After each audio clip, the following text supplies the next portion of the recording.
श्री श्री अनंत विभूषित श्री सदगुरु चरण कमल, जगत की अधिष्ठात्री देवी माँ जगदम्बा, सूक्ष्म जगत में विराजमान देवगण, दृश्य अदृश्य रूप में विराजमान संत समाज, माताएं बहनें तथा लाडली बेटियां, युवान भाई, मेरे पूज्य बुजुर्ग और भी ज्ञात अज्ञात समस्त श्रोता समाज, सभी को भगवत भाव से व्यासपीठ की ओर से जय श्री राधे, राम राम, श्री शिवाय नमस्तुभ्यं।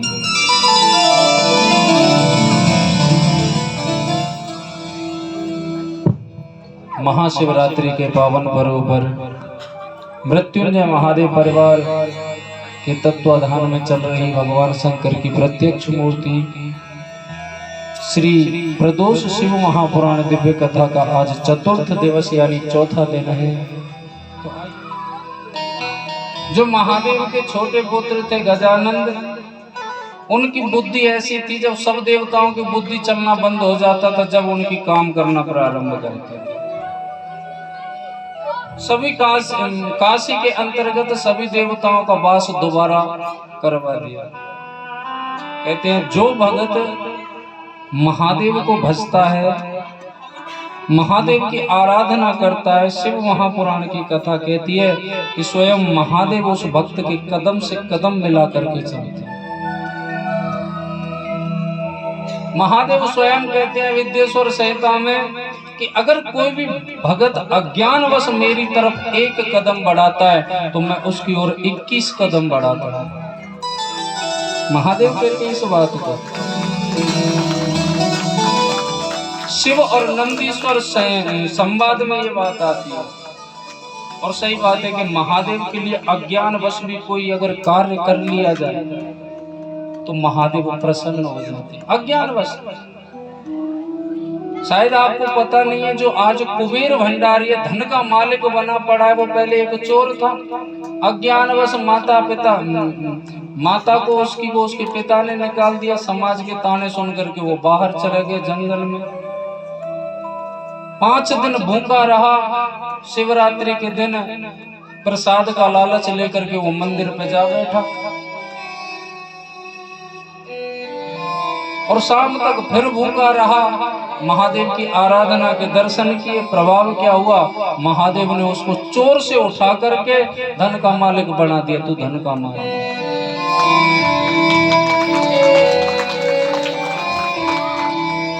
स्वयं शमशान में रहता है, कैलाश पर रहता है, पहनने के लिए वस्त्र तक नहीं है, मृगछाला लपेटी हुई है जिसने। शमशान में वास करता है, लेकिन अपने भक्तों को चकाचक बना करके रखता है कि मेरे भगत को किसी के सामने हाथ ना फैलाना पड़े।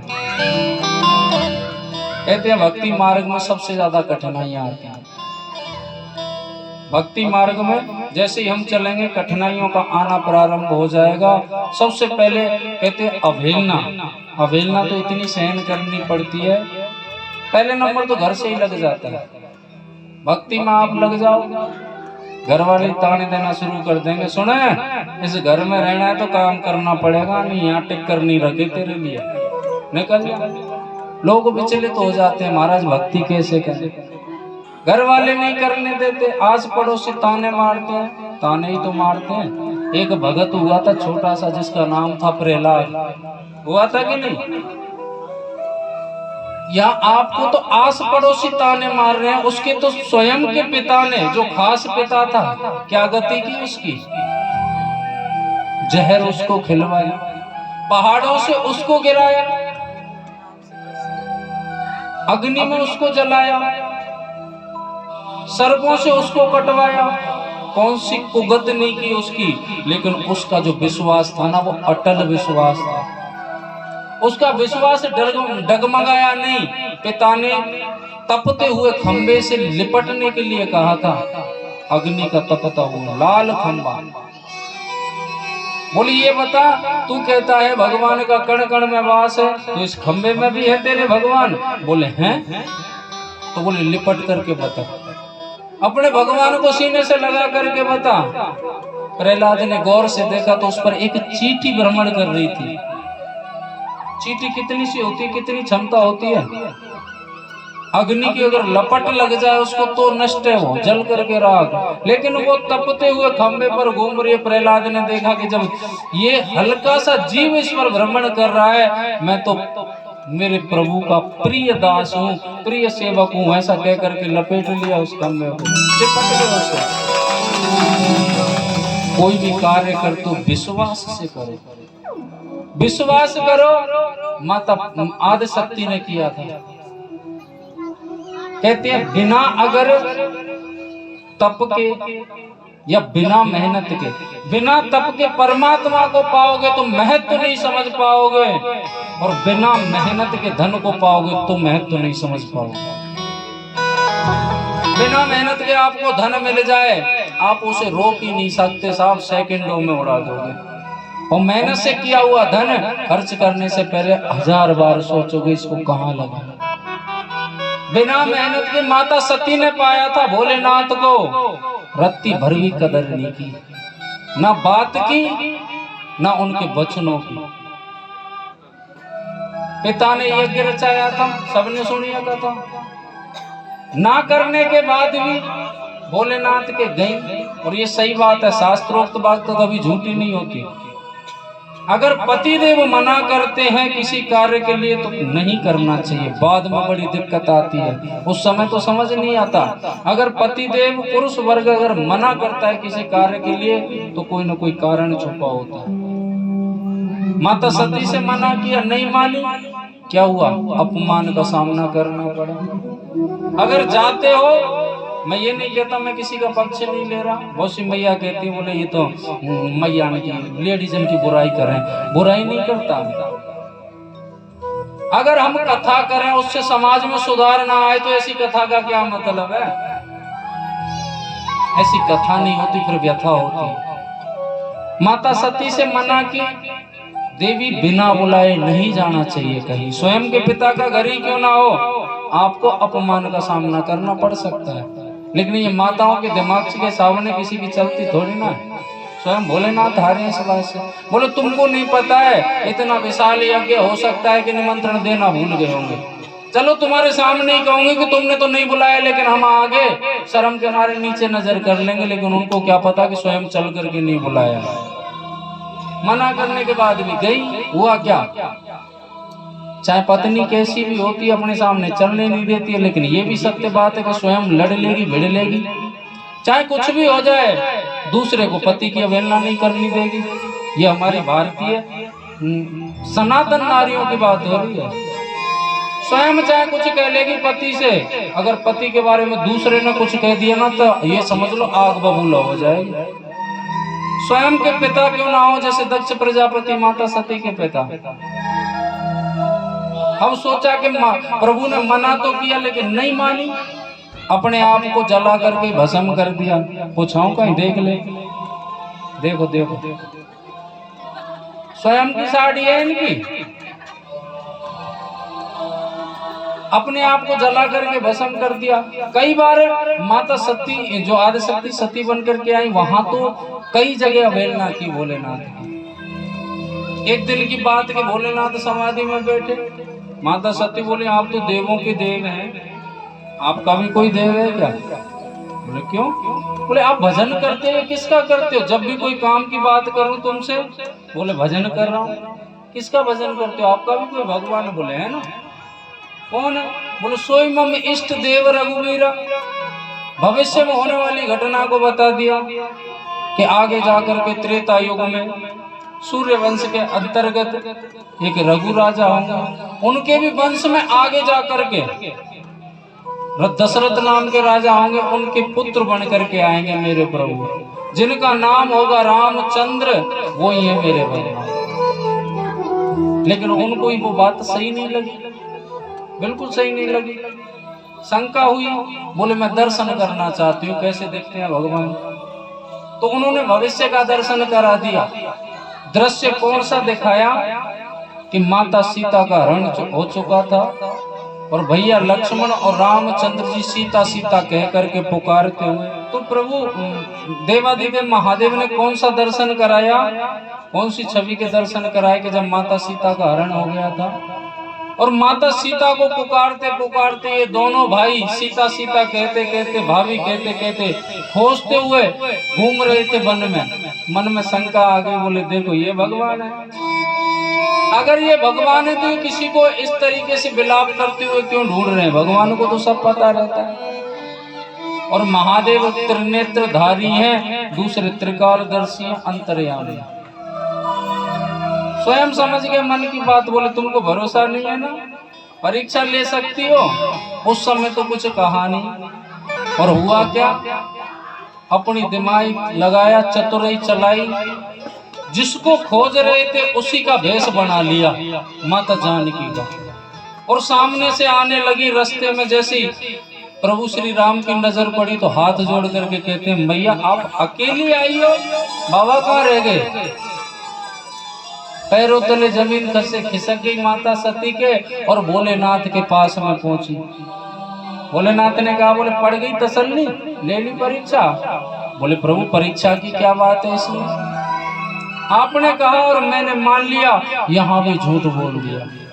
भोलेनाथ ने उसी समय त्याग दिया था कि इसने मेरी माँ का रूप धारण किया है और इसके साथ पत्नी संबंध नहीं रह सकता, मात्र दोष लग जाए। बार बार अवहेलना की। और जब अगले चरित्र में माता पार्वती बनकर के आई थी ना, जब भोलेनाथ से पूछा था, माता पार्वती आदिशक्ति बनकर के आई थी, उनको सब ध्यान था, सब बातें याद थी। एक दिन जब आपस में बात कर रहे थे, जब कहा था, बोले प्रभु हमारा और आपका तो जन्म जन्म का साथ है, ये मिलना बिछड़ना क्यों चलता रहा। आपने समझाया हमें, इशारे खूब किए, लेकिन मैं आपकी बातों की अवहेलना करती रही। प्रभु अब ऐसा ना हो कि हमारा संबंध टूटे और हम बिछड़े। मैं थक गई हूं इस जीवन से, और इस बार तो प्रभु आपने प्रसन्न होकर के मुझे वरदान दिया है कि पार्वती इस बार बिछड़ना तो छोड़ो, मैं अपनी वजह से आपकी आंखों में आंसू तक नहीं आने दूंगा, कहीं ऐसा ना हो, डर लगता है। भोलेनाथ ने कहा, बोले डर लगता है। बोले हाँ, अगर बिछड़ गए तो फिर क्या करोगी तुम। बोले जन्म जन्म का साथ है, फिर दोबारा आराधना करेंगे और तुमको पाएंगे। कहने का मतलब है कि आराधना कर तो आदि शक्ति की तरह करो, जो भोलेनाथ को पाकर के ही दम होगा। जन्म जन्म का साथ है हमारा तुम्हारा। ये भजन सुनाएंगे, पहले सुना कहाँ से होगा, लिखा तो हमारा ही है। आपको जो शिव महापुराण के अंतर्गत मिलते हैं वो 98% हमारे और अजीत भैया के बनाए हुए भजन है। दोबारा नहीं मिलेंगे, छवि भक्ति यूट्यूब चैनल पर ही मिलेंगे। ऐसी बात नहीं, दिमाग हमारे गज्जू भैया का भी चलता है भजन बनाने में। तुम अगर न मिलते शिव शंकर, हम लेते जन्म दोबारा। जन्म जन्म का साथ है हमारा तुम्हारा, तुम्हारा हमारा। जन्म जन्म का साथ है हमारा तुम्हारा। तुम अगर न मिलते शिव शंकर, हम लेते जन्म दोबारा।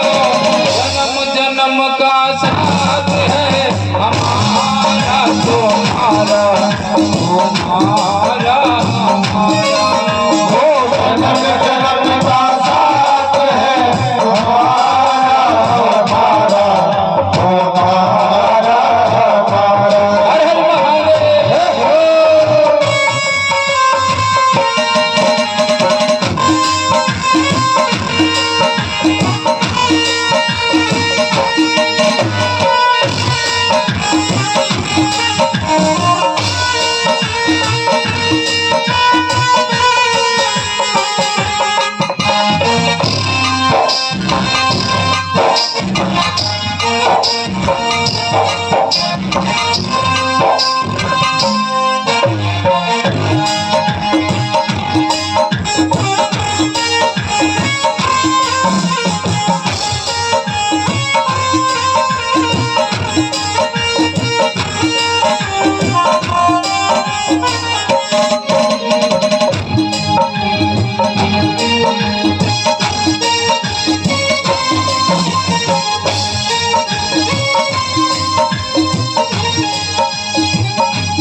हमें तो अब भी पिछले जन्मों की कहानी। याद हमें तो आगे भी पिछले जन्मों की कहानी। याद हमें तो अब भी पिछले जन्मों की कहानी। याद हमें तो आगे भी पिछले जन्मों की कहानी। प्रभु रामचंद्र को लेकर मैं बन गई थी अज्ञानी। प्रभु रामचंद्र को लेकर मैं बन गई थी अज्ञानी। रूप बदल कर सीता बन गई, रूप बदल कर सीता बन गई। अपराध हमारा जन्म जन्म का साथ है, हमारा तुम्हारा हमारा हमारा। जन्म का साथ है, हमारा तुम्हारा तुम्हारा हमारा। तुम अगर न मिलके शिव शंकर हम लेते जन्म तुम्हारा। जन्म जन्म का साथ है, हमारा तुम्हारा तुम्हारा हमारा। जन्म जन्म का साथ है, हमारा तुम्हारा तुम्हारा हमारा। भजन किस किस को बेकार लग रहा है, हाथ उठाओ। हैं? अच्छा तुमको ही लग रहा है? अच्छा अच्छा लग रहा है ये कहो। भजन जब अच्छा लगता है तो भजन मन से गाते भी हैं। कहते हैं भजन संगीत की 3 धाराएं होती है, गायन वादन और नृत्य। एक तो तन नचाने वाला नृत्य होता है और एक मन को नचाने वाला होता है। ये भजन तन को भी नचाने वाला है और मन को भी नचाने वाला है। अगर नाच को ना आवे तो हाथ उठा के ताली बजा लिया करो मेरे साथ। हर हर महादेव।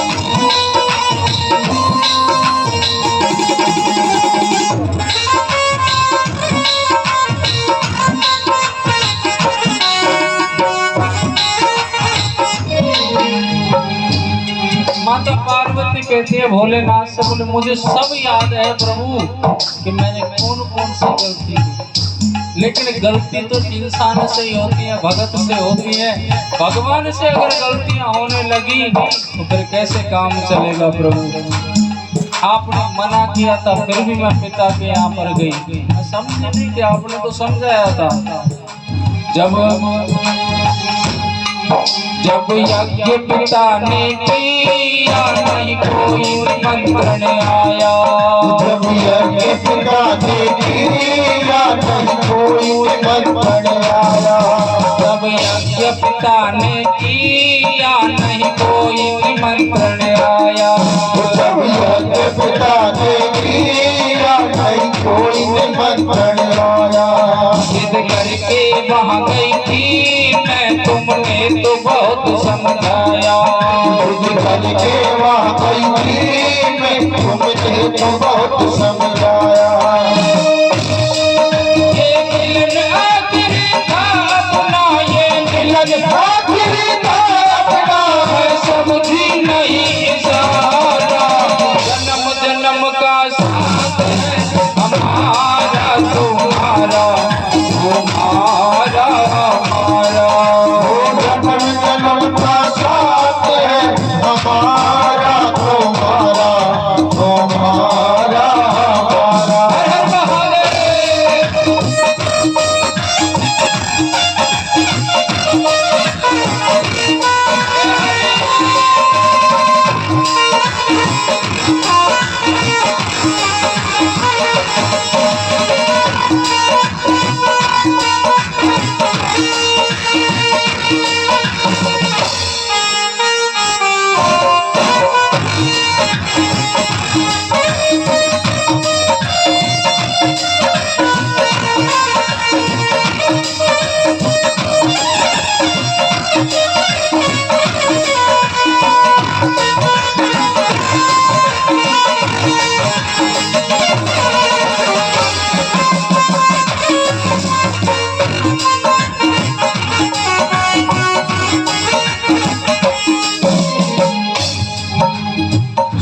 मैं उस समय एक जिद्दी पिता की जिद्दी बेटी थी। यानी जिद्दी पिता किसके लिए कह रही है? राजा दक्ष के लिए। और मैं जिद्दी पुत्री थी, इसलिए मैं समझ नहीं पाई थी। लेकिन जो ना समझ वाला और जो जिद्दी पिता से संबंध जुड़ा हुआ था, उस देह को तो मैं छोड़ करके आई हूं। माता हमरी मैना हमरी महतारी, हम गिर के घर जाए। माता हमरी महतारी, हम गिर के घर जाए। अब स्वामी ना तो हमारी वो माता है प्रसूति, जो पति के डर से अगर संतान कुछ गलत करे या पति कुछ गलत करे तो टोके ना। इस समय जो वो हमारी मातारी है वो धर्म की मूर्ति मैना है। और पिता जो हिमालय राज है, उनका नाम है हिमगिर। जिन नवरात्रियों में हम पूजन करते हैं माता के 9 रूपों का, उसमें जो प्रथम रूप पूजा जाता है वही माता पार्वती का पूजा जाता है। हिमालय की पुत्री जिनका नाम है, हिमालय राज के कई नाम है, उनका शैल भी नाम है। जब भी तो कहते हैं प्रथम शैलपुत्री।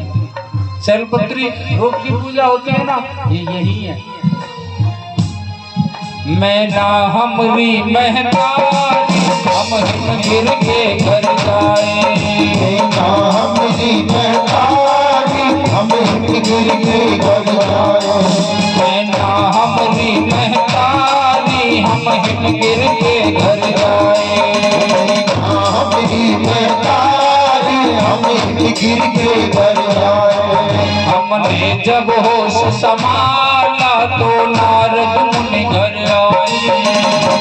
जब होश संभाला नारद मुनि घर आए। स्वामी जब मैं छोटी थी ना, तो मुझे आज भी याद है कि हमारे घर पर नारद मुनि आए थे। नारद मुनि को तो जानते होंगे ना अच्छे तरीके से। लोग बात कहते हैं बोले नारद वो था, नारद तो वो था जो घरों में लड़ाई करता हुआ ढोलता था।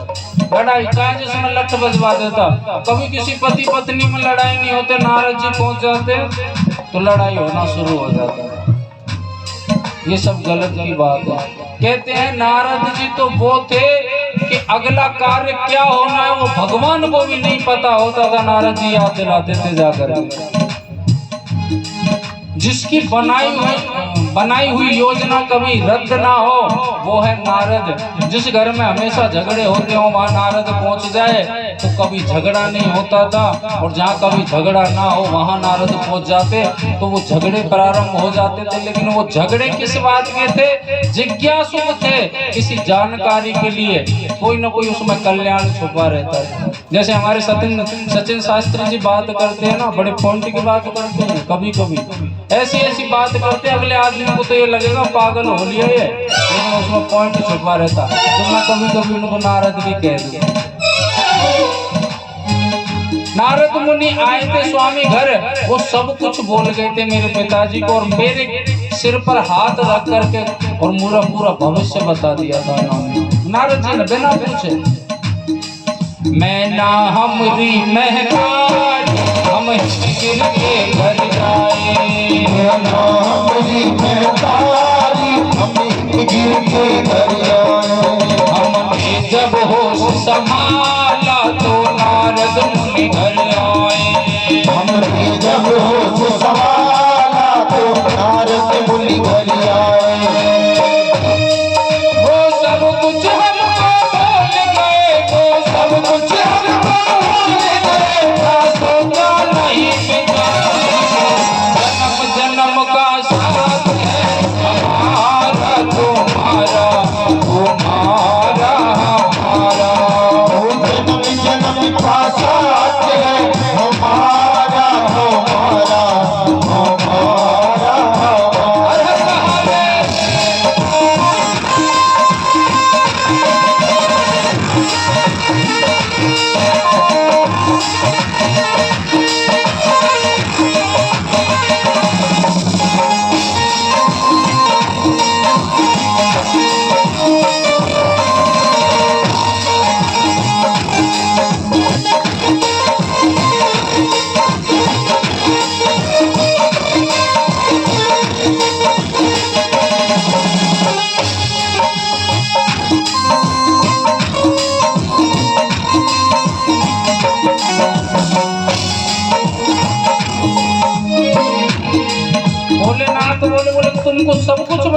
था उन्होंने, पूरा जीवन का वृत्तांत।